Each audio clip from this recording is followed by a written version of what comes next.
ધોરણ 9 ગણિત ચેપ્ટર 1 સંખ્યા પદ્ધતિ. આજે આપણે આ ચેપ્ટરમાં સંખ્યા પદ્ધતિની માહિતી મેળવવાની છે. સૌથી પહેલાં સંખ્યા પદ્ધતિ શું છે, સંખ્યા પદ્ધતિમાં કોનો સમાવેશ થાય છે તેના વિશે આપણે શીખીશું. જોડે જોડે આજે આ વિડીયોમાં સ્વાધ્યાય 1.1 ચલાવીશ, સાથે એક્સ્ટ્રા દાખલા પણ ચલાવીશ, એટલે વધારાના દાખલા પણ શીખીશું. એટલે તમારા મગજમાં સંખ્યા પદ્ધતિ માટેની પદ્ધતિ છે તે બેસી જાય, અને જોડે હોમવર્ક પણ આપીશ, એટલે તમને એક પ્રેક્ટિસ થઈ જાય. સંખ્યા પદ્ધતિની માહિતી આપણે આ પાઠમાં શીખવાની છે. જોડે જોડે પ્રાકૃતિક સંખ્યાઓ, પૂર્ણ સંખ્યા, પૂર્ણાંકો, સમય સંખ્યા જેના વિશે માહિતી મેળવવાની છે. જો ઓલરેડી આપણે સમય સંખ્યા વિશે ધોરણ 8માં શીખી ગયા છીએ, એનું એ રિપીટેશન જ છે. હવે આપણે માહિતી મેળવી લઈએ સંખ્યા પદ્ધતિ વિશે. ચોપડીમાં જ્યારે તમે ફર્સ્ટ પેજ ઓપન કરો છો ને, તો સંખ્યા રેખા દર્શાવવામાં આવી છે, જેમાં તમે જોઈ શકો છો શૂન્ય, જમણી બાજુ ધન સંખ્યા અને ડાબી બાજુ ઋણ સંખ્યાનો સમાવેશ કરવામાં આવે છે. બરોબર, દાખલા શીખીશું એટલે વિડીયોની ક્વોલિટી હાઈ રાખજો, એટલે તમને એક એક દાખલો પ્રોપર દેખાય, અક્ષરો તમને ઉકલાય. એક્સ્ટ્રા દાખલા પણ સ્વાધ્યાય 1.1 પતે છે પછી ગણાયેલા છે, એટલે જે 3 પદ્ધતિથી સમય સંખ્યા શોધવામાં આવે છે તે 3 પદ્ધતિ તમારા મગજમાં ફિટ થઈ જાય કે અલગ અલગ રીતે આપવામાં આવે, અલગ અલગ અપૂર્ણાંક હોય ત્યારે આપણે દાખલા કેવી રીતે ગણવા જોઈએ.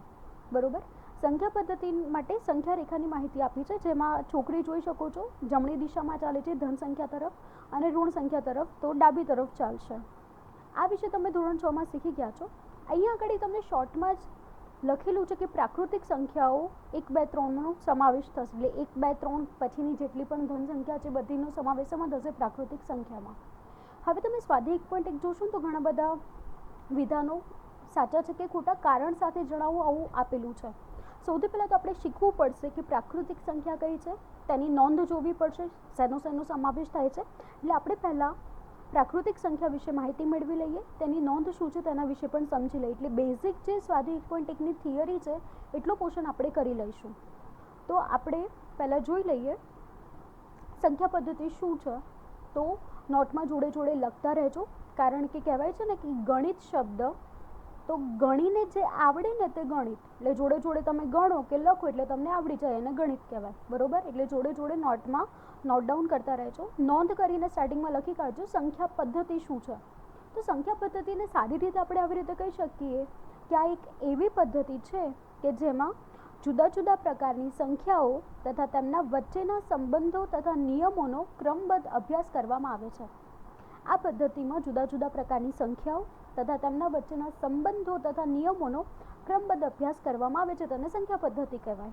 આ બેઝિક સંખ્યા પદ્ધતિ વિશે જાણકારી મેળવી શકીએ છીએ કે સંખ્યા પદ્ધતિ શું છે. તો જુદા જુદા પ્રકારની સંખ્યાઓ તથા તેમના વચ્ચેના સંબંધો તથા નિયમોનો ક્રમબદ્ધ અભ્યાસ, જેને શું કહેવાય, સંખ્યા પદ્ધતિ. આપણે જે ચોપડીમાં શબ્દ સાંભળ્યો ને પ્રાકૃતિક સંખ્યા, તો તેના વિશે માહિતી આપી દીધી છે. અહીંયા થોડી જોઈ લો છો. પ્રાકૃતિક સંખ્યા શું છે, તો પ્રાકૃતિક સંખ્યાને ઇંગ્લિશમાં નેચરલ નંબર્સ કહેવાય છે. વારી ઘડી એટલા માટે બોલીશ કે તમને યાદ રહી જાય. ખાલી જગ્યામાં પણ સવાલો પૂછાય છે, ખરા ખોટામાં પણ પૂછાય છે કારણ સાથે.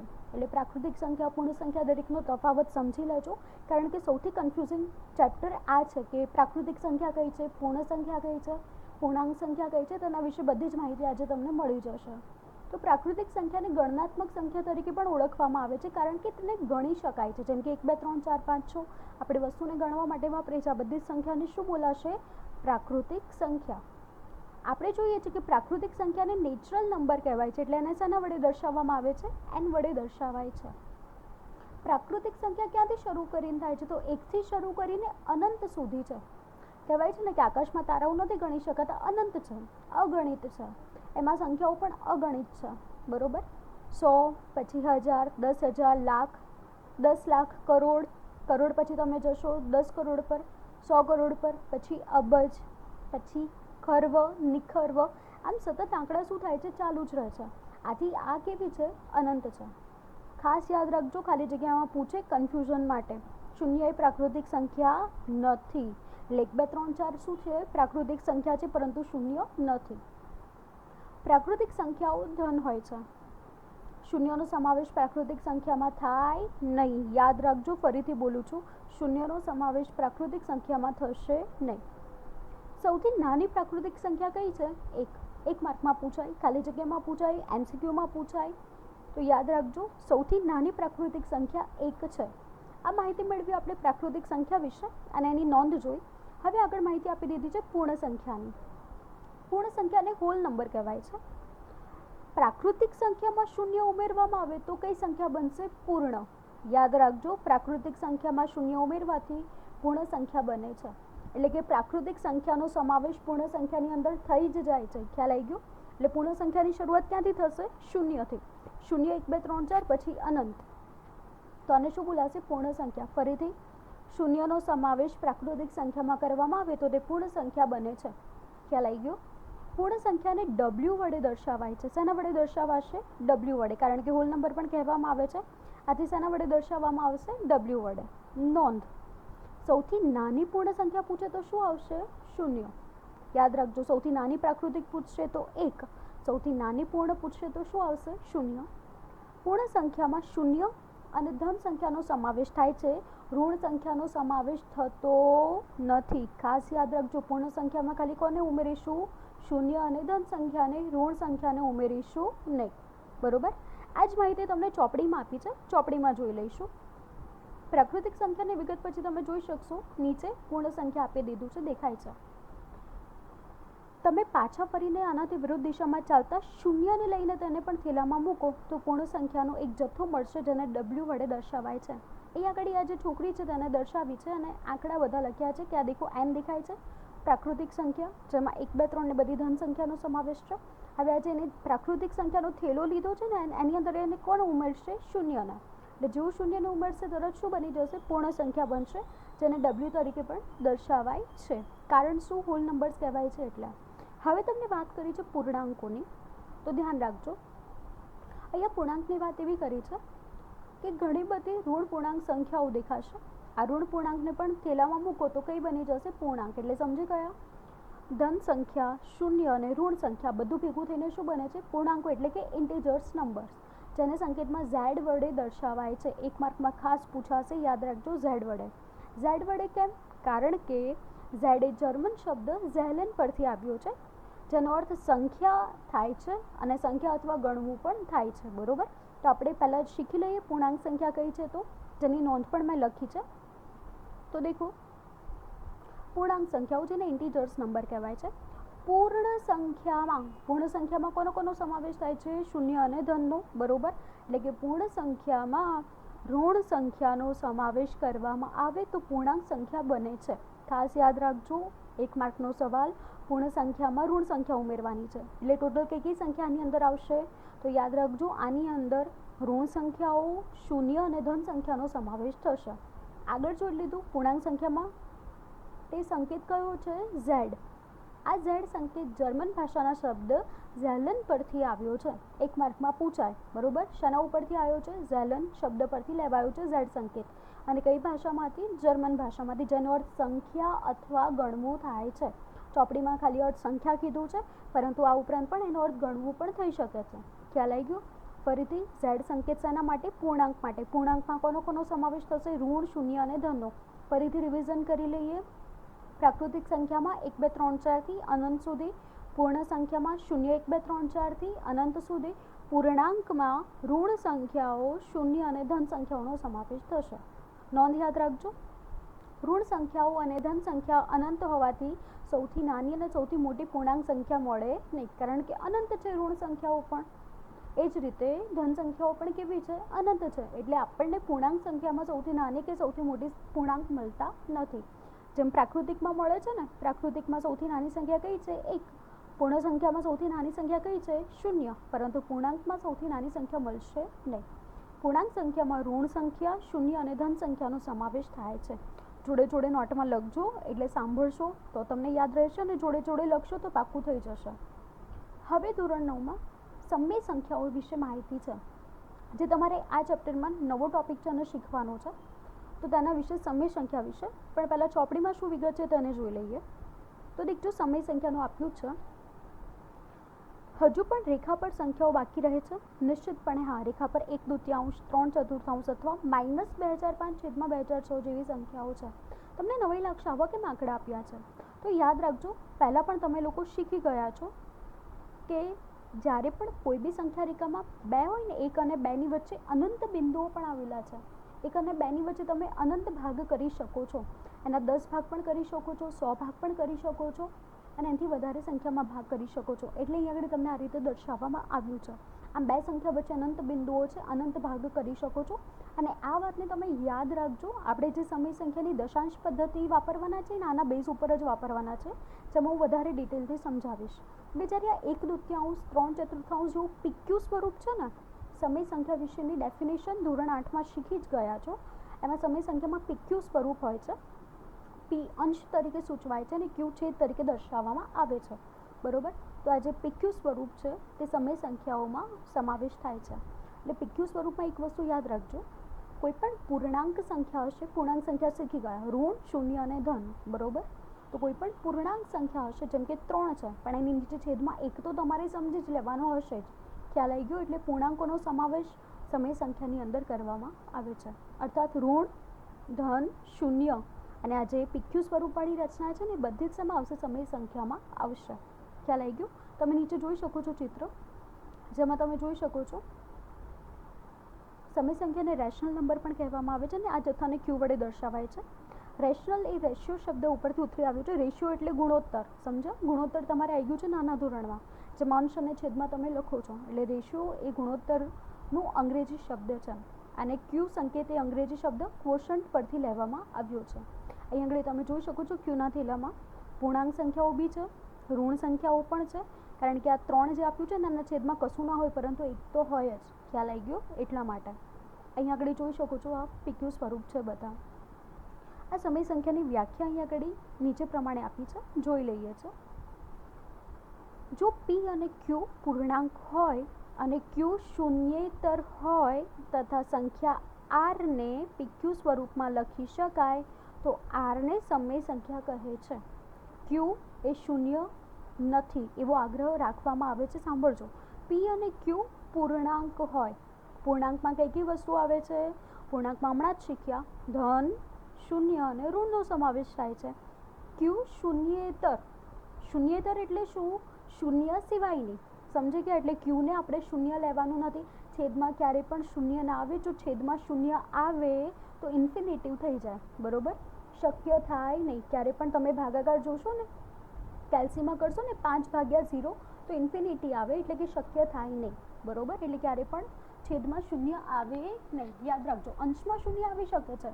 એટલે તો લખ્યું છે Pમાં અંશમાં ઋણ, ધન કે શૂન્ય એટલે કે પૂર્ણાંક લેવાના છે, પરંતુ Qમાં ઋણ લઈ શકાશે, ધન લઈ શકાશે, પરંતુ છેદમાં શૂન્ય લેવાનું નથી. ખ્યાલ આવી ગયો? હું બોલું છું, ધ્યાનથી સાંભળજો. બરોબર? આ Q વિશેની માહિતી હતી. Q એટલે કે અહીં આગળ સમય સંખ્યાની. આપણે જોઈ લઈએ સમય સંખ્યા વિશેની વિગતો. તો જોઈ શકાય છે સમય સંખ્યાને રેશનલ નંબર કહેવામાં આવે છે. હવે સમજો, આ એવી સંખ્યાનો સમુદાય છે જેને PQ સ્વરૂપમાં નિરૂપણ કરી શકાય છે, જ્યાં P અંશમાં અને Q છેદમાં લખાય છે. ખ્યાલ આવી ગયો? આ એવી સંખ્યાનો સમુદાય છે જેને PQ સ્વરૂપમાં નિરૂપણ કરી શકાય છે, જ્યાં P અંશમાં અને Q છેદમાં લખાય છે. આ સમય સંખ્યાને અંગ્રેજીમાં રેશનલ નંબર્સ કહે છે. રેશનલનો અર્થ રેશિયો પરથી લેવામાં આવ્યો છે. બરોબર? રેશિયો એટલે મેં તમને કહી દીધું, ગુણોત્તર કહેવાય છે. સમય સંખ્યામાં Q દર્શાવાય છે. યાદ રાખજો, સમય સંખ્યાનું ચિહ્ન કયું થશે? Q થશે.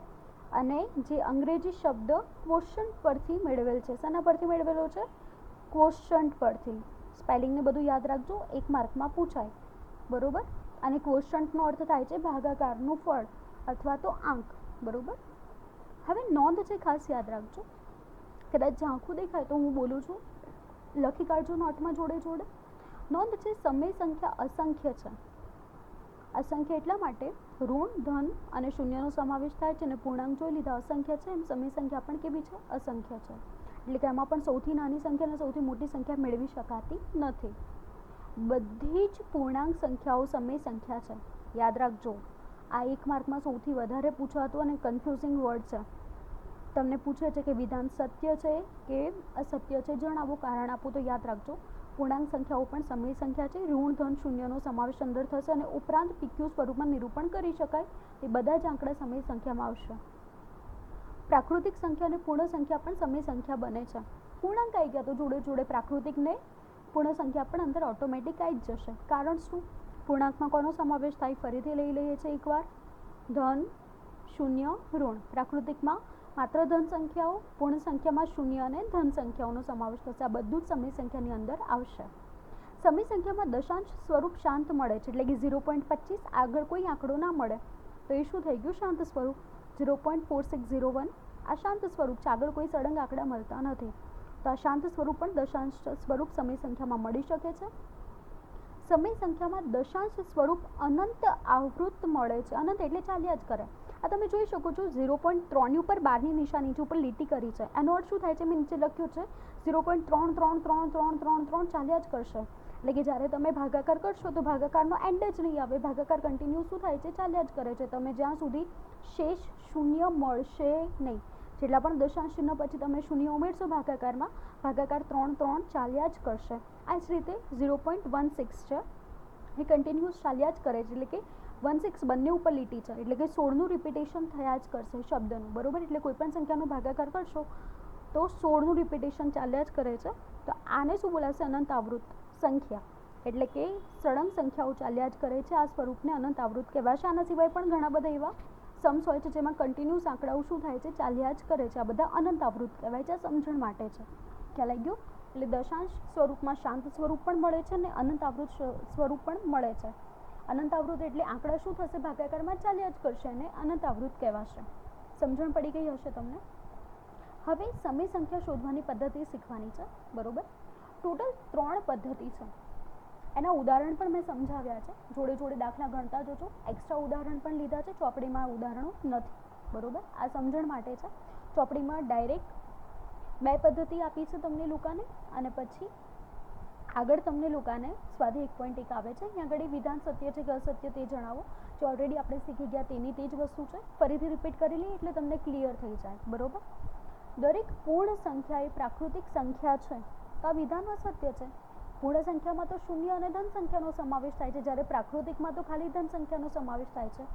આથી આ વિધાન અસત્ય છે, કારણ કે શૂન્ય એ પૂર્ણ સંખ્યા છે પણ પ્રાકૃતિક સંખ્યા નથી.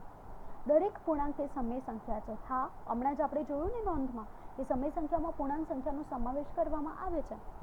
આમ દરેક પૂર્ણાંક સંખ્યાને m ને m/1 સ્વરૂપમાં લખી શકાય છે. એટલે કે ઋણ સંખ્યા ધારો કે m બરાબર -5 છે તો -5 છે તો છેદમાં 1 હોય જ. ખ્યાલ આવ્યો? પૂર્ણાંક સંખ્યામાં છેદમાં કશા જ આંકડા નથી હોતા, છતાં પણ 1 તો હોય જ છે, તે સમજી જ જવાનું. ખ્યાલ આવ્યો? આમ અહીંયા આગળ m ને m/1 સ્વરૂપમાં લખી શકાય છે. આથી સમય સંખ્યા છે. પૂર્ણાંકમાં m એટલે તમે ધન સંખ્યા, ઋણ સંખ્યા અને શૂન્ય સંખ્યા તરીકે પણ લઈ શકશો. હવે દેખો, દરેક સમય સંખ્યા એ પૂર્ણાંક છે તો આ તો વિધાન અસત્ય છે, કારણ કે 3/5 સમય સંખ્યા છે પણ પૂર્ણાંક નથી. ખ્યાલ આવી ગયો? અહીંયા ઉદાહરણ આપ્યું છે જેમાં 1 અને 2 વચ્ચેની 5 સમય સંખ્યા શોધવાની છે અને આ પદ્ધતિ આપી છે. રીત 1 અને રીત 2 આપી છે. મેં 3 પદ્ધતિ અહીંયા આગળ રજૂ કરી છે. 3 પદ્ધતિથી આપણે દાખલા ગણીશું અને પછી સ્વાધ્યાય સ્ટાર્ટ થઈ જાય છે. સ્વાધ્યાય આપણે દાખલા તો શીખીશું જ, પદ્ધતિ પહેલાં શીખીશું, પદ્ધતિના ઉદાહરણ શીખીશું, પછી સ્વાધ્યાય 1.1 શીખીશું ને એના સિવાયના એક્સ્ટ્રા દાખલા પણ શીખીશું. બરોબર? તો પહેલાં જોઈ લઈએ આપણે. સમય સંખ્યા શોધવાની પદ્ધતિમાં પહેલી છે સરેરાશ પદ્ધતિ. 3 પદ્ધતિમાંથી તમને જે પદ્ધતિ ગમે ને એ પદ્ધતિમાં તમે તારે દાખલા ગણજો. બરોબર? કારણ કે આમાં કોઈ રીત નથી પૂછતા કે આ રીતે તમે દાખલા ગણો, એટલે તમને જે ઇઝી લાગે એ પદ્ધતિથી દાખલા કરજો. મને તમારા માટે 2 પદ્ધતિ બહુ ઇઝી લાગી છે. એ 2 પદ્ધતિથી મેં વધારે દાખલા ગણેલા છે કે તમને ક્લિયર વધારે એનાથી થઈ જશે અને એમાંથી એક્ઝેક્ટ જજમેન્ટ આવશે, ક્યારે પણ ભૂલ નહીં પડે. એટલા માટે મેં એ 2 પદ્ધતિથી વધારે દાખલા ગણ્યા છે, જે આગળ આપણે જોઈશું. પહેલાં છે સરેરાશ પદ્ધતિ. ધારો કે 2 અલગ અલગ સંખ્યા a અને b છે. આ a અને b નું સરેરાશ કાઢ્યા બાદ વચ્ચે આવતી સંખ્યાને સમય સંખ્યા કહેવાય છે. ખ્યાલ આવી ગયો? a અને b નું શું કરીશું? સરેરાશ. અને પછી વચ્ચે જે સંખ્યા આવશે એને શું કહેવાશે? સમય સંખ્યા. ઉદાહરણ તરીકે 2 અને 3 વચ્ચેની કોઈ પણ એક સમય સંખ્યા શોધો. કયું પૂછ્યું છે? 2 અને 3 વચ્ચેની કોઈ પણ એક સમય સંખ્યા. સરેરાશનું સૂત્ર શું છે તો તમને ખબર જ છે, a + b / 2, એટલે કે 2 + 3 / 2, એટલે કે 5/2, એટલે કે શું આવશે? 2.5. ખ્યાલ આવી ગયો? એટલે આપણને એક સંખ્યા શોધવાની કીધી હતી, એ મળી ગઈ સરેરાશથી. આમ સરેરાશ પદ્ધતિ દ્વારા 2 અને 3 વચ્ચેની સમય સંખ્યા 2.5 અથવા તો 5/2 મળે. 2.5 શું છે? દશાંશ ચિહ્નમાં છે. 5/2 શું છે? અપૂર્ણાંકમાં છે. ખ્યાલ રાખજો, બંને રીત સાચી છે. દશાંશ ચિહ્નમાં પણ લખી શકાશે ને અપૂર્ણાંકમાં પણ લખી શકાશે, જેના આધારે બીજી સમય સંખ્યા પણ મેળવી શકાશે. ખ્યાલ આવ્યો? હવે હંમેશા એટલું યાદ રાખજો, સમય સંખ્યા છે ને a અને b ની વચ્ચે હોય, એટલે કે 2 અને 3 ની વચ્ચે, એટલે કે 2 અને 3 ની વચ્ચેનો સરેરાશ કાઢવાનો. હંમેશા a વત્તા b ક્યાં આવશે? a અને b ની વચ્ચે જ આવશે. ખ્યાલ રાખજો, બરોબર. આમાં ઉદાહરણ મુજબ આપણે 2 અને 3 ની વચ્ચે સમય સંખ્યા મળે છે, જેમાં 2 અને 3 ની વચ્ચે સમય સંખ્યા મળી. આ 2.5 ક્યાં આવે છે? 2 અને 3 ની વચ્ચે. ઉપરાંત આપણે 2.4, 2.6, 2.7 વગેરેનો સમાવેશ પણ કરી શકાશે, કારણ કે 2 અને 3 ની ક્યાં આવે છે? વચ્ચે. આ સિવાય અન્ય સંખ્યાઓ પણ લઈ શકાય છે. ખ્યાલ આવી ગયો? સૌથી ઇઝી પદ્ધતિ છે સરેરાશ પદ્ધતિ, બહુ કન્ફ્યુઝિંગ નથી. 2 અને 3 વચ્ચેની સંખ્યા લેવાની છે અને શું કરવાનું? સરેરાશનું સૂત્ર વાપરવાનું, બરોબર. બીજી પદ્ધતિ છે, જોઈશું આપણે. બીજી પદ્ધતિ છે દશાંશ પદ્ધતિ. સૌથી ઇઝી પદ્ધતિ પણ આ છે. કઈ રીતે? તો દેખજો, a અને b સંખ્યાને દશાંશ સ્વરૂપમાં દર્શાવવાનું. દશાંશ સ્થળની જમણી બાજુ આંકડા ઉમેરતા જવાના અને જોઈતા પ્રમાણમાં શૂન્ય ઉમેરવાથી સમય સંખ્યા મળશે. એક્ઝામ્પલ બી આપ્યું છે એટલે તમને વધારે ક્લિયર થઈ જશે. 2 અને 3 વચ્ચેની 5 સમય સંખ્યા શોધો. કેટલી શોધવાની છે? 5. 2 અને 3 છે અને શું કરીએ? દશાંશ સ્થળ ઉમેરી દઈએ. દશાંશ સ્વરૂપમાં લખીએ તો શું થાય? 2.0 અને 3.0 થાય ને. કોઈ ફરક પડે? ના પડે. ખ્યાલ આવી ગયો? એટલે આપણે શેમાં ફેરવ્યું? દશાંશ સ્વરૂપમાં ફેરવી દીધું. હવે 2.0 અને 3.0 ની વચ્ચે આવતી કોઈ પણ 5 સંખ્યા લઈ લેવાની. તો શું થશે? 2.1, 2.2, 2.3, 2.4, 2.5, 2.6, 2.7, 2.8, 2.9 લઈ શકાય, કોઈ ફરક પડે નહીં. આ ઉપરાંત આપણે 2.41 પણ લઈ શકીએ, 2.21 પણ લઈ શકીએ, 2.25 પણ લેવાય, 2.99 પણ લેવાય, 2.9 પણ લેવાય. શરત એટલી જ આ સમય સંખ્યા 2 અને 3 ની વચ્ચે આવવી જોઈએ. તો આપણે આ રીતે પણ ઉમેરી શકીએ છીએ, કારણ કે સંખ્યા રેખામાં 2 અને 3 ની વચ્ચે અસંખ્ય બિંદુઓ આવેલા છે, જેના લીધે 2 અને 3 ની વચ્ચે આપણે અસંખ્ય ભાગ કરી શકીએ છીએ. ખ્યાલ આવી ગયો? 2.0002 પણ લેવાય, બરોબર, કારણ કે 2.002 કરતાં કેવું છે? મોટું, અને 3 કરતાં નાનું છે, એટલા માટે. ખ્યાલ આવ્યો? એટલે આપણે દશાંશ ચિહ્ન ઉમેરીને સંખ્યા લઈ શકાશે. આમ દશાંશ સ્વરૂપને મેળવેલો જવાબ આપણે અપૂર્ણાંકમાં PQ સ્વરૂપમાં પણ લખી શકીએ, જે તમને લોકોને આવડે છે લખતા. 2.1 ને અપૂર્ણાંકમાં લખો હોય તો શું થાય? 21/10. ખ્યાલ છે ને? 2.2 ને આપણે PQ સ્વરૂપમાં લખવું હોય તો શું થાય? 2.2 ને 22/10. બરોબર. 2.3 ને 23/10. આ હતી દશાંશ પદ્ધતિ, જે સૌથી સરળ છે અને સૌથી ઉપયોગી છે. હવે એક પદ્ધતિ છે સમછેદી પદ્ધતિ. અહીંયા જે રીત આપી છે ને પૂર્ણાંક માટે છે, એટલે યાદ રાખજો, દરેક જગ્યાએ આ રીતના વાપરતા. પૂર્ણાંકમાં વપરાશે ને સૌથી સારી એટલા માટે છે, તમને જેટલી સંખ્યા માંગી હશે ને એટલી જ સમય સંખ્યા મળશે, એનાથી વધારે એક પણ નહીં મળે. એક્ઝામ્પલ આપીશ ને એટલે તમને ખબર પડશે. આ રીતમાં શું છે? સમછેદી પદ્ધતિ ને સૌથી સરળ રીત છે. પૂર્ણાંક સંખ્યા હોય, જેમ કે 3 અને 5 વચ્ચે 3 સમય સંખ્યા શોધો. તો 3 અને 5 શું છે? પૂર્ણાંકમાં આવે. પૂર્ણાંકમાં કોનો સમાવેશ થાય છે? ધન, શૂન્ય અને ઋણનો, બરોબર. એટલે કોઈ પણ પૂર્ણાંક સંખ્યા હશે, એમાં તમને કેટલી સંખ્યા શોધવાની કીધી? અત્યારે 3 સમય સંખ્યા શોધવાની કીધી છે. તો જેટલી સમય સંખ્યા શોધવાની છે તેમાં 1 ઉમેરવાનો, એટલે કે 3 શોધવાની છે તો 3 માં 1 ઉમેરો તો કેટલા થશે? 4. અને આપણે છેદ તરીકે કોને લેવાનો? 4 ને. આ ખાલી કોના માટે? પૂર્ણાંકો માટે. 3, 5, 2, 4 આ બધા માટે. અપૂર્ણાંક માટે તો છેદ સરખા કરવાના, એટલે તો આનું નામ શું છે? સમછેદી પદ્ધતિ. અપૂર્ણાંકના દાખલા પણ હું ગણાવીશ ચોપડીમાં. સ્વાધ્યાય 1.1માં અપૂર્ણાંકના દાખલા નથી, અપૂર્ણાંકના એક્સ્ટ્રા મેં દાખલા લીધા છે, એટલે તમને વધારે ક્લિયર સમછેદી પદ્ધતિ થશે. સૌથી સરળ છે, જરા પણ ગભરાતા નહીં, બહુ મસ્ત છે આ. ધ્યાન રાખજો, જેટલી સમય સંખ્યા શોધવાની છે ને તેમાં 1 ઉમેરવાનું, અને એ જે 1 મળશે ને એને જ આપણે કઈ રીતે લેવાનું છે? છેદ તરીકે લેવાનું છે. તો આ જે છેદ છે એને સમાન કરવાના છે. આ રીતે સમય સંખ્યા મળશે. એક્ઝેક્ટ તમારે 3 જોઈએ છે તો 3 જ સમય સંખ્યા મળશે, બરોબર. એક એક્સ્ટ્રા વધારે 4 પણ નહીં મળે. એટલા માટે આ પદ્ધતિ સારી છે કે તમને જેટલી પણ સમય સંખ્યા કહેશે ને એટલી તમે સરળતાથી શોધી શકશો, અને એમાં ખોટા પડવાના ચાન્સ પણ બિલકુલ નહીં આવે. દાખલો જોઈ લઈએ. 5 અને 6 વચ્ચે 3 સમય સંખ્યા શોધો. ફરીથી 5 અને 6 વચ્ચે 3 સમય સંખ્યા શોધવાની છે. રીત છે, 3 સમય સંખ્યા શોધવાની હોવાથી 3 માં કેટલા ઉમેરવાના? 1, બરોબર. આ ખાલી પૂર્ણાંકમાં વપરાશે, યાદ રાખજો. 3 + 1 = 4 થશે, એટલે 4 ને છેદ તરીકે લઈશું. એટલે 5માં 4 છેદ તરીકે લેવા હોય તો ઉપર નીચે શાના વડે ગુણવા પડે? 4 વડે. આ રીત તમારે પહેલાં પણ આવી ગઈ છે, બરોબર. એટલે 5 ગુણ્યા 4 છેદમાં 4, ઉપર નીચે 4 4 વડે ગુણીશું એટલે 4 4 ઓટોમેટિક ઉડી જાય તો પણ જવાબ શું આવવાનો છે? 5 જ આવવાનો છે, કોઈ ફરક પડે નહીં. એટલે આપણે શું કરીશું? 5 ગુણ્યા 4 છેદમાં 4 એટલે છેદ 4 થઈ ગયો.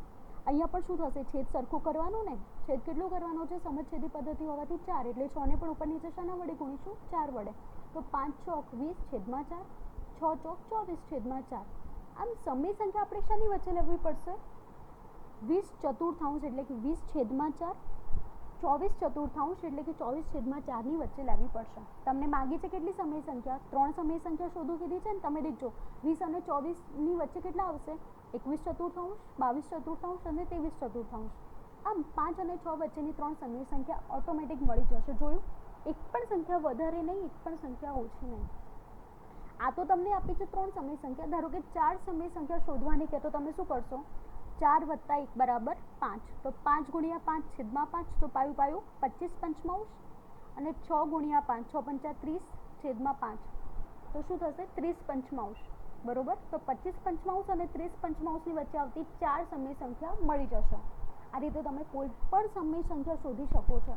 તમને ધારો કે 22 સમય સંખ્યા શોધવાનું કે તોય તમને આ રીતથી આવડશે, અને એક્ઝેક્ટ તમને 22 આંકડા જ મળશે, એક વધારે પણ નહીં ને ઓછો પણ નહીં.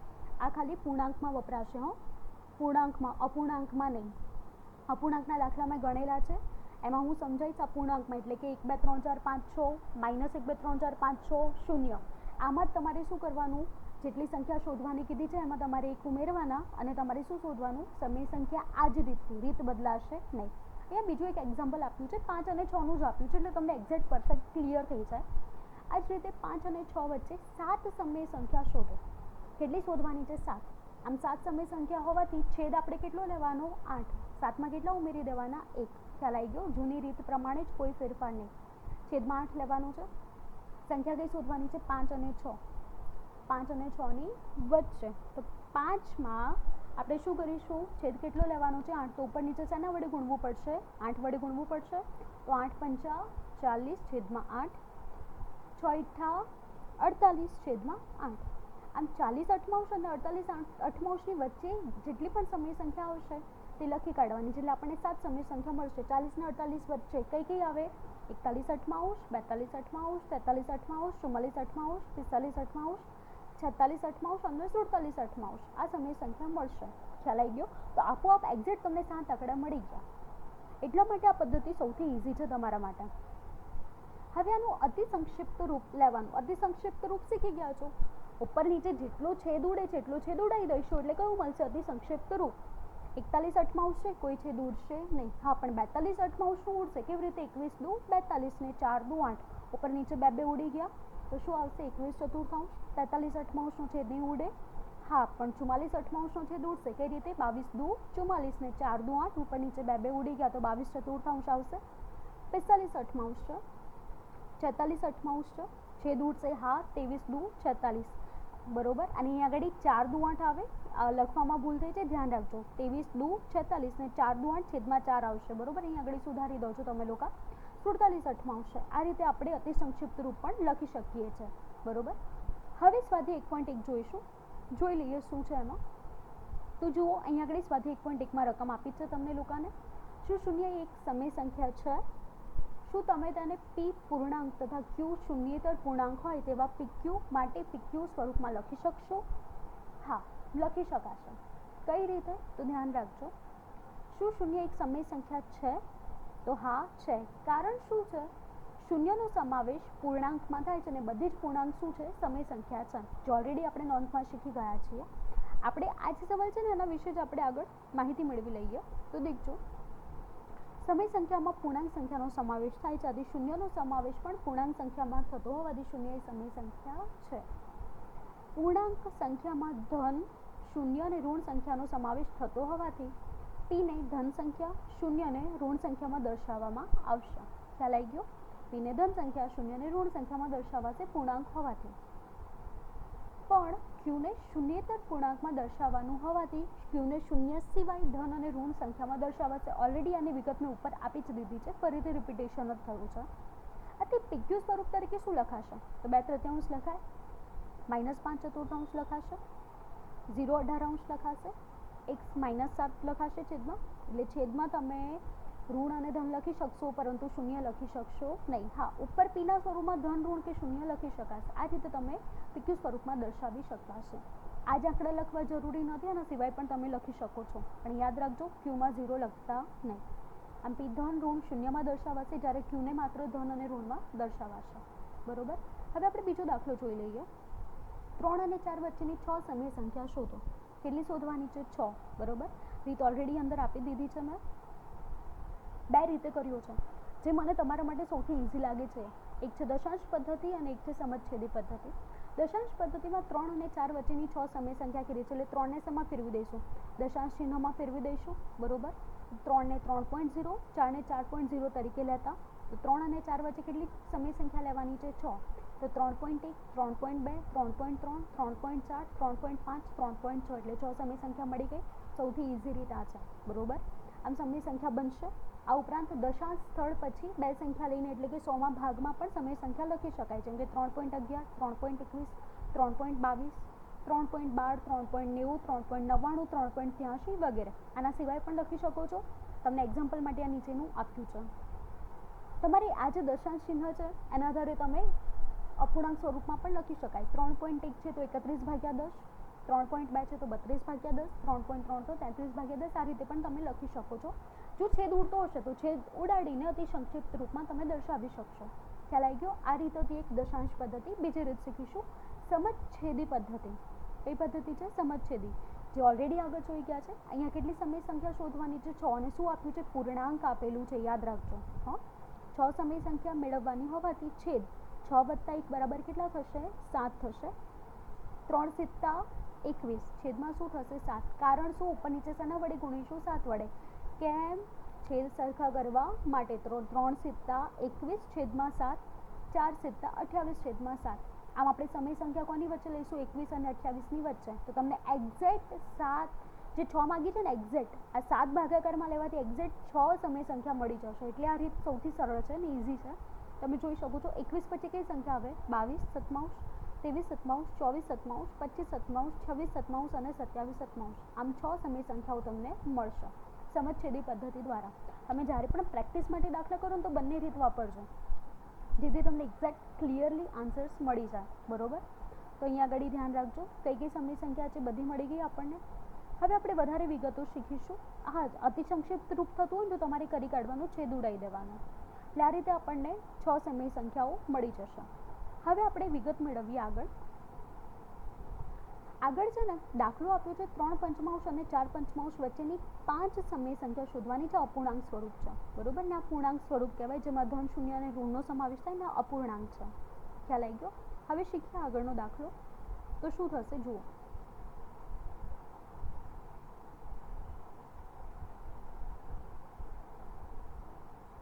3 પંચમાંશ અને 4 પંચમાંશ વચ્ચેની 5 સમય સંખ્યા. મેં તમને કીધું છે ને, પેલી જે રીત છે શેમાં લેવાની છે? પૂર્ણાંક સંખ્યામાં જ રીત લેવાની છે. આ સમછેદી પદ્ધતિથી શોધવાની છે. તો છેદ આપણે કેટલા લઈશું? 30 લઈશું. 3 પંચમાંશ, 4 પંચમાંશ બહુ ડિફરન્સ નથી, એટલે છેદમાં આપણે 6 લઈશું, એટલે નાનામાં નાનો ભાગ આપણે શોધી શકીએ. બરોબર. એટલે મેં અહીં આગળ સમછેદી પદ્ધતિ વાપરી છે. આગળ દશાંશ પદ્ધતિથી પણ દાખલો કરેલો જ છે. તો દેખજો 5 સમય સંખ્યા શોધવાની છે, એટલે 5 વત્તા કેટલા થશે? 6 થશે. 3 પંચમાંશ છે તો ઉપર નીચે શાના વડે ગુણવા પડશે? 6 વડે પણ ફરીથી ગુણવા પડશે. તો 3 × 6 18, 6 પંચા 30. આમ અંશમાં 18 છેદમાં 30. 6 ચોક 24, 6 પંચા 30. બરોબર. આમ અંશમાં 24 છેદમાં 30. અને 5 સમય સંખ્યા છે તો 18 અને 24ની વચ્ચે આવતી 5 સમય સંખ્યા લખી કાઢવાની. તો તમને ખબર જ છે 19 છેદમાં 30, 20 છેદમાં 30, 21 છેદમાં 30, 22 છેદમાં 30, 23 છેદમાં 30. આ એક્ઝેક્ટ 5 સમય સંખ્યા તમને ડાયરેક્ટ સમછેદી પદ્ધતિ દ્વારા મળી ગઈ. રીત ઇઝી છે. અહીંયા છેદ બંને સરખા છે એટલા માટે અહીંયા આગળ ફરીથી 5 સમય સંખ્યા હોવાથી એક ઉમેરીને ફરીથી લીધી, નાનામાં નાનો એકમ મેળવવા માટે, કેમ કે ડિફરન્સ બહુ નથી. તમે જોઈ શકો છો 3 પંચમાંશ અને 4 પંચમાંશનો. અહીંયા છેદ સરખા છે એવા અપૂર્ણાંક આપેલા છે. આપણે જે એક્સ્ટ્રા દાખલા શીખીશું ને એમાં અપૂર્ણાંકો ભિન્ન ભિન્ન હશે, એટલે કે બંનેના છેદ અલગ અલગ હશે, ત્યારે તમે શું કરશો એ શીખવાડીશ. એટલે યાદ રાખજો, આ છેદ સરખા હશે ત્યારે પણ તમે શું કરશો? 5 સમય સંખ્યા શોધવાની હોય તો એક ઉમેરીને 6 છેદ લોશો અને છેદ કેવા કરી દેશો? સમાન. અને વચ્ચે આવતી સમય સંખ્યા તમને મળી જશે. આ જે 19 છે ને એનું 20 21 22 અને 23 એનું અતિ સંક્ષિપ્ત રૂપમાં ફેરવ્યું છે. રીત પણ કરી છે, તમે જોઈ શકો છો. 19 નો ભાગાકાર થશે નહીં એટલે 19 જ લખાશે. 20/30 તો હા ભાગાકાર થશે. 20/30 શૂન્ય શું થાય, ઉડી જાય. 10 × 20 10 દુ 20 અને છેદમાં તમે જોઈ શકો છો 3 × 10 એટલે કે 10 × 30. 10 ઉડી ગયા, 2 તૃતીયાંશ વધશે. આ જ રીતે 21/30 તો 21/30 એટલે શું થાય, 3 × 21 છેદમાં 3/10. 3 ઉડી ગયા તો 7/10 વધશે. આ જ રીતે 22/30 છે તો 22 એટલે શું થશે, 11 દુ 22 અને 15 દુ 30, 2 ઉડી જાય એટલે 11/15. 23/30 નું કોઈ અતિ સંક્ષિપ્ત રૂપ થશે નહીં. આ રીતે પણ તમે લખી શકો છો. આગળ વાત કરીએ દશાંશ પદ્ધતિ દ્વારા. સૌથી ઇઝી છે, મેં પહેલાં જ કીધું. 3 પંચમાંશનો ભાગાકાર કરતા તો તમને લોકોને આવડે જ છે, બરોબર. નાના ધોરણમાં 5માં ભાગાકાર શીખી ગયા છો. 3 પંચમાંશનો ભાગાકાર કરવાનો. 3/5 તો 0.6 આવશે. 4/5 તો 0.8 આવશે. હવે 0.6 અને 0.8 વચ્ચેની તમારે 5 સમય સંખ્યા લઈ લેવાની છે. કોઈ બી લખી શકો છો, અહીંયા આપી છે એ લખવી જરૂરી નથી, બરોબર. તો 0.61, 0.65, 0.7, 0.75, 0.79. આના સિવાય પણ અન્ય સંખ્યાઓ તમે કોઈ પણ 5 દશાંશ પદ્ધતિ દ્વારા મેળવી શકશો. અને આ દશાંશ પદ્ધતિ છે, આજ જે આપેલી છે સંખ્યા એને અપૂર્ણાંકમાં પણ દર્શાવી શકાશે. ખ્યાલ આવી ગયો. હવે આપણે જોઈએ આગળ કયા દાખલા છે ચોપડીમાં.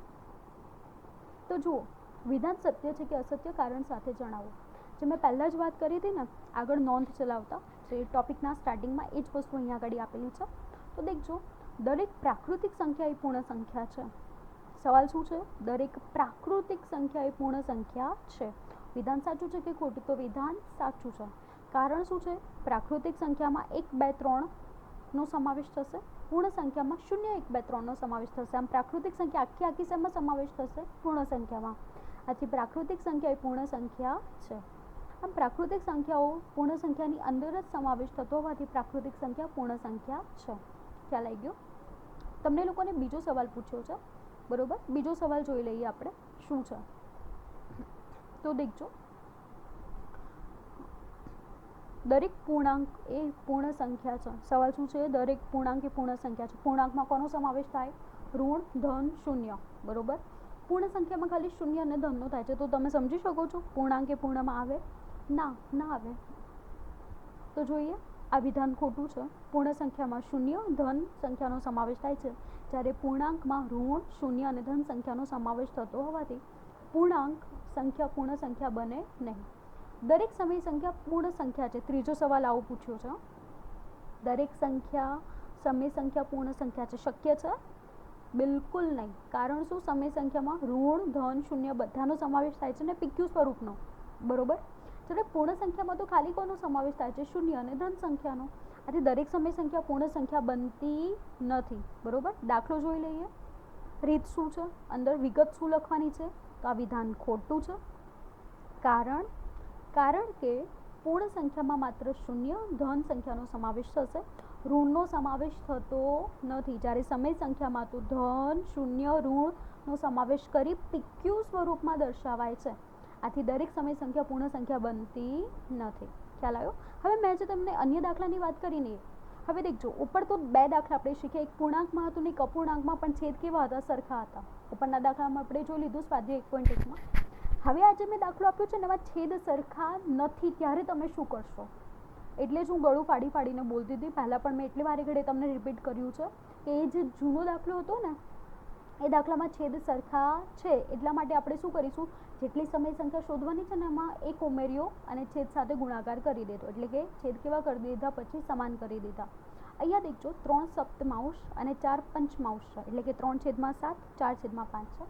ઋણ સમય સંખ્યા 3 સમય સંખ્યા શોધવાની છે. ધ્યાન રાખજો, કેટલી સમય સંખ્યા શોધવાની કીધી છે, 3 શોધવાની હોય તો શું કરશો, તો 3 સપ્તમાંશ અને 4 પંચમાંશનો છેદ અલગ હોવાથી ડાયરેક્ટ આપણે શું કરીશું, પહેલાં તો છેદ સરખા કરી દઈશું. તો 3 × 5, 7 × 5. કેમ, 5 વડે છેદ સરખા કરવા માટે ચોકડી ગુણાકાર તમે શીખી ગયા છો, ચોકડી ગુણાકાર, બરોબર. તો 5નો ગુણાકાર 3 સપ્તમાંશ જોડે અને 7નો ગુણાકાર 4 પંચમાંશ જોડે. તો છેદ કેવા થશે, બંનેના સરખા. 3 × 5 છેદમાં 7 × 5 એટલે 3 × 5 15 છેદમાં 7 × 5 35. એ જ રીતે 4 પંચમાંશમાં 7 વડે ગુણાકાર કરીશું. છેદ નીચેના સરખા કરવા માટે ચોકડી ગુણાકાર, બરોબર. તો 7 ચોક 28, 7 પંચા 35. આમ છેદ સમાન થઈ ગયા. તો 15/35 અને 28/35 વચ્ચે મળતી સમય સંખ્યાઓ શોધવાની છે. એ તમારી શું મળી ગઈ? સમય સંખ્યા. કેટલી લેવાની છે? 3. કોઈ પણ 3 લઈ શકો છો. મેં સળંગ લીધી છે. 15 પછી શું આવે? 16 આવે. આથી 16/35, 17/35, 18/35. આના સિવાય પણ 19/35, 20/35, 21/35, આવું 27/35 સુધી તમે લઈ શકો છો. કોઈ બી 3 સમય સંખ્યા. ખ્યાલ આવી ગયો? એટલે જ્યારે અપૂર્ણાંકમાં છેદ અલગ અલગ હોય તો ખાલી છેદ સરખા કરવાના રહેશે, બરોબર. જે જૂની રીત વાપરીએ છીએ ને, 3 સમય સંખ્યા શોધવાની હોય તો +1 કરીએ છીએ અને પછી છેદમાં બંને જોડે ઉપર નીચે અંશ છેદમાં ગુણાકાર કરીએ છીએ. રીત ના વાપરતા. એ રીત ખાલી પૂર્ણાંક સંખ્યામાં વાપરજો અથવા તો છેદ સરખા હશે ત્યારે વાપરજો, બરોબર. એ ક્લેરિફિકેશન માટે જ આ તમને એક્સ્ટ્રા દાખલા કરાયા છે, કારણ કે આ રીત ચોપડીમાં આપેલી નથી. કે જ્યારે આ રીતનું અપૂર્ણાંક હોય છે, અલગ અલગ છેદ ધરાવતા અપૂર્ણાંક હોય ત્યારે તમારે શું કરવાનું. બીજી સૌથી ઇઝી રીત જે તમને મેં પહેલાં જ કીધી છે, દશાંશ પદ્ધતિ, બરોબર. 3/7 દશાંશ પદ્ધતિમાં ફેરવો તો શું થાય? 0.428 થશે. અને 4 પંચમાંશ કરશો તો 0.8. એટલે 0.428 અને 0.8ની વચ્ચે આવતી કોઈ પણ 3 સમય સંખ્યા લઈ લેવાની, બરોબર. આજે 0.45, 0.7 અને 0.75 મેં લીધા છે. આના સિવાય પણ તમે કોઈ પણ સંખ્યા લઈ શકો છો. શરત એક જ, કોની વચ્ચે આવવી જોઈએ? 0.428 અને 0.8ની રીત છે, બરોબર. એની વચ્ચે જ આવવી જોઈએ. આના સિવાય પણ તમે સમય સંખ્યા લઈ શકો છો. હજુ એક એક્સ્ટ્રા દાખલા કરાયા છે, ધ્યાન રાખજો. 1 દશાંશ છે અને 7 વિષાંશ છે. એમની વચ્ચે આવતી 3 સમય સંખ્યા લેવાની છે. હવે દેખજો, છેદ કેવા છે? અલગ અલગ છે. એટલે આપણે શું કરીશું? છેદ સરખા કરી દઈશું. તો 1 દશાંશ છે અને 7 વિષાંશ છે. 10ના ઘડિયામાં તો 2 આવે ને, તો 10 દુ 20, બરોબર. 10ના ઘડિયામાં 2 આવે. 2 લઈએ તો તમને છેદ તરત જ સરખો મળી જશે. એટલે જ્યારે અલગ અલગ આપેલા હોય ને અપૂર્ણાંકોમાં છેદ, ત્યારે આ રીત વાપરજો. આ રીત સૌથી ઇઝી છે. તો છેદ ખાલી સરખા કરી દેવાના અને તેની વચ્ચે આવતી સમય સંખ્યા લઈ લેવાની. તો 1/2 છેદમાં 10 ગુણ્યા 2 છે, બરોબર. તો 2/20 થઈ ગયા અને 7/20 આવી ગયા. તો તેની વચ્ચે આવતી સંખ્યાઓ કઈ કઈ થશે? 3/20, 4/20, 5/20. આમ તમને 3 સમય સંખ્યાઓ મળી ગઈ છે, જે તમને અહીંયા આગળ પૂછી છે, બરોબર. આ સમય સંખ્યાનું અતિ સંક્ષિપ્ત રૂપ લેવું હોય તો શું થાય? જે તમને ગણીને જ આપ્યું છે, 3/20 એમના એમ રહેશે, કોઈ ફેરફાર નહીં થાય. 4/20 થશે. હા, 4/20 એટલે 4 પંચા 20 થાય છે ને, ઉપર નીચે અંશ અને છેદમાંથી 4 ઉડી ગયા તો શું વધે? 1/5. ખ્યાલ આવ્યો? અંશમાંથી 4 ઉડી જશે. 4 ઉડી ગયા હોવા છતાં પણ 1 તો ત્યાં હોય જ, બરોબર. આ બધું તમે શીખી ગયા છો. તો શું આવશે? 1 પંચમાંશ. આ જ રીતે 5/20 તો 4 પંચા 20 થાય છે, એમ 5 ચોક 20 થાય છે. ઉપર નીચે 5 ઉડી જશે તો 1/4 વધશે. આ જે જવાબ છે ને, દશાંશ પદ્ધતિ વાપરીને પણ કરી શકો છો. મેં અહીંયા આગળ દશાંશ પદ્ધતિ નથી વાપરી, છેદ સરખા કરવાની જે રીત શીખવાડવી હતી ને, એટલે તમે દશાંશ પદ્ધતિથી પણ કરી શકો છો. સૌથી ઇઝી છે દાખલો, બરોબર. હવે છે 3 અને 8 વચ્ચેની 2 સમય સંખ્યા શોધો. આ જે રીત છે ને, પૂર્ણાંકની આ ડિફરન્સ ક્રિએટ કરવા માટે જ મેં લખાઈ છે. હવે આનો તો આપણી જોડે છેદ છે ને, એટલે છેદ નવો મૂકવો પડશે. આમ છેદ નવો મૂકવા માટે આપણે આ રીત વાપરીએ છીએ કે 2 સમય સંખ્યા હોય તો 1 ઉમેરીશું, એટલે છેદ કેટલો લેવાનો? 3, બરોબર. આથી 2 + 1 3 છેદમાં લેતા 3 ગુણ્યા 3 છેદમાં 3 થશે. આથી 9/3 થશે. અને 8 તો 8 તરી 24 છેદમાં 3 લેવાનો છે ને, એટલે ઉપર નીચે શાના વડે ગુણીશું? 3 વડે. આગળ બીજા દાખલા ચલાવી લીધા છે, બરોબર. આથી 9/3 આવશે અને 24/3 આવશે. જેની વચ્ચે તમારે 2 સમય સંખ્યા લેવાની છે. કોઈ બી લઈ શકો. 10/3, 11/3, 12/3, ક્યાં સુધી? 24/3 પહેલા સુધી, એટલે કે 23/3 સુધીની કોઈ પણ 2 સમય સંખ્યા તમે લઈ શકો છો. ખ્યાલ આવી ગયો? આ રીતે દાખલા ગણવાના છે. કોઈ પણ રીત વાપરીને આગળ મેં તમને દાખલા આપ્યા છે. 4 અને 5ની વચ્ચે 10/8, 3/8 આ રીતથી, 4 દશાંશ ને 8 બારાંશ. અહીંયા દેખજો, મેં બધું જ કવર કરવા ટ્રાય કર્યું છે. આ પૂર્ણાંક સંખ્યા છે, આ અપૂર્ણાંક છે, પણ છેદ કેવા છે? સરખા. સ્વાધ્યાય 1.1માં આવો દાખલો આપ્યો છે ને, જે એ જ રીતે, ખાલી રકમ અલગ છે. એ રીતે પણ તમે જે ગણ્યો છે, મેં રીત શીખવાડી છે, રીતે તમે આ રીતે અપ્લાય કરીને કરી શકો છો. 4 દશાંશ અને 8 બારાંશ આ જે દાખલો છે ને, અત્યારે અન્ય દાખલામાં બીજો ચલાવ્યો છે, એના જેવો જ છે. તો આ રીતે પણ દાખલો કરી શકાશે. અને ચોથો દાખલો 5 ષષ્ઠમાંશ અને 3 બારાંશ, બરોબર. આજે મેં અત્યારે આ બીજો દાખલો, અન્ય દાખલામાં બીજો દાખલો ગણાવ્યો છે ને, એ જ પદ્ધતિથી તમે કરી શકશો. ખ્યાલ આવ્યો? સેમ એવું છે. દેખો 10 અને 20 છે છેદમાં. એ રીતે અહીંયા આગળ 6 અને 12 છે. એટલે છેદ સરખા કરવા માટે 5 ષષ્ઠમાંશ છે ઉપર નીચે શેના વડે ગુણવાના? 2 વડે. તો 6 દુ 12 થઈ જશે, છેદ સરખા થઈ જશે અને તમે દાખલો ગણી શકશો. ખ્યાલ આવ્યો? આમ કોઈ પણ પદ્ધતિ વાપરીને દાખલાની રીત ગણી શકશો. દશાંશ પદ્ધતિ વાપરીને પણ કરી શકો છો. બરોબર? બને ત્યાં સુધી 2 રીત વાપરશો એટલે તમારી રીતની પ્રેક્ટિસ થઈ જાય. આમ અહીંયા આગળ સ્વાધ્યાય 1.1 અન્ય પ્રેક્ટિસના દાખલા અને હોમવર્ક બધું પૂરું, અને અહીંયા આગળ સ્વાધ્યાય 1.1 પૂર્ણ થાય છે. ફરીથી દાખલા જોડે જોડે સમજતા જજો, ગણતા જજો એટલે ક્લિયર થઈ જશે 3 રીત. બરોબર?